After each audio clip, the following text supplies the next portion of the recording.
You are spending way more money than you should be for hair products that aren't all that great for you in the first place. Take, for example, a hairstyling clay. Not necessarily something that most of us are tingling with excitement to buy, but rather a necessary purchase in order to uphold and perpetuate the socially ingrained consensus of attributes that define a high-status man. I mean to look nice.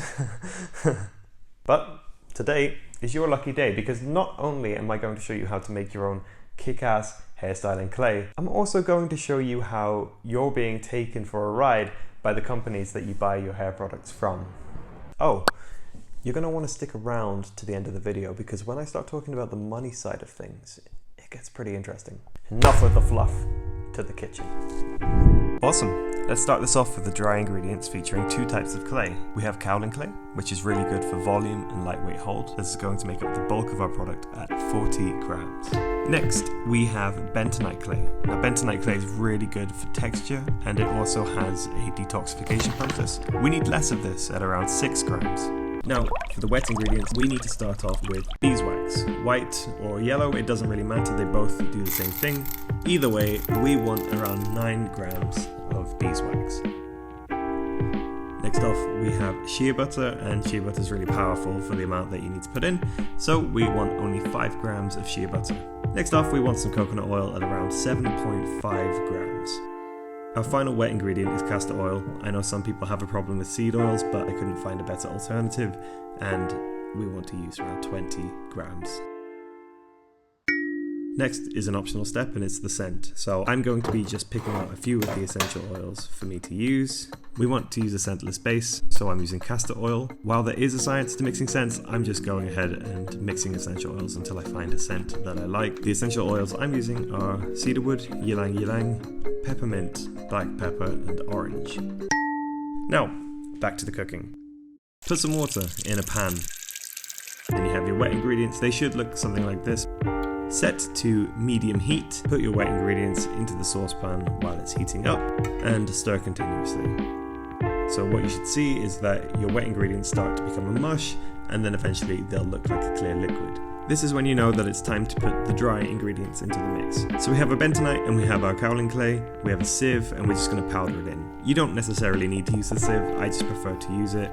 Stir it in, and you should have a texture that looks something like this. Finally, if you did it, add your essential oils, stir in again, and then it's ready to put into a pot.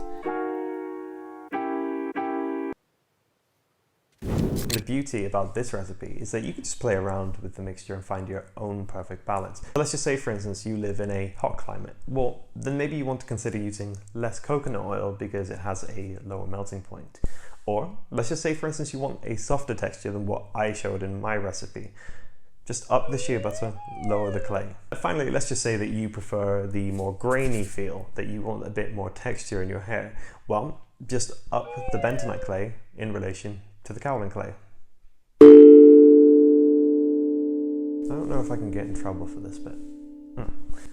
Let's take a look at the ingredients contained in 3 randomly chosen, well-known hair styling clays. Clays don't necessarily require as many chemicals as other hair styling products, but even still, just take a look at some of the ingredients. I'm just going to pick out a few. First, we have paraffinum liquidum, which is mineral oil. Mineral oil is based off petroleum, so it's a non-renewable resource, and it's not very good for the environment. So if the environment is a priority for you, this ingredient kind of sucks. Secondly, we have parabens in the form of ethyl paraben and methyl paraben. Parabens are preservatives, and they are a heavily debated topic right now. So some people, like me, prefer to avoid them because of their possible links to hormone disruption. They might disrupt your hormones, they might not disrupt your hormones.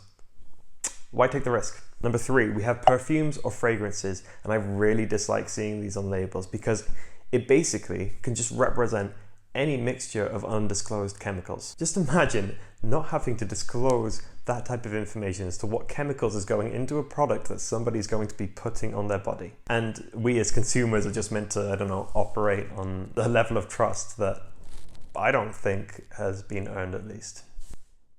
But either way, next ingredient. Number 4, petrolatum, a heavy occlusive ingredient that creates a barrier for the hair and scalp. So it has got use in that it provides hold and shine in these products, but it also traps in moisture and natural oils. So you end up with having greasy hair in a lot of people. Finally, number 5, you'll see alcohol denat, which is just alcohol denatured. It's a drying alcohol, so for a lot of people, it's going to be pretty harsh on the hair and scalp. It's generally used for hold, for volume, and for easy distribution, but I think it's a net negative, to be honest. These are just a handful of ingredients. I'm not even getting into the idea that companies put chemicals into products purely because they're left over from other products that they make. They're not even necessary. And here's my take. In a world full of complex, largely artificial solutions, such as the ones that we've just looked over, my opinion is that simplicity and authenticity as it pertains to what goes in, on, or around our bodies is the key to living a healthy life, is the key to helping out the environment, and is also the key for preventing some of the adverse reactions within our bodies that have become more prevalent over the years and the decades. Okay, so maybe the all-natural ingredients that are clearly better than a lot of the competitors in a product that only takes around 20 minutes to make doesn't necessarily have you sold. But what about this?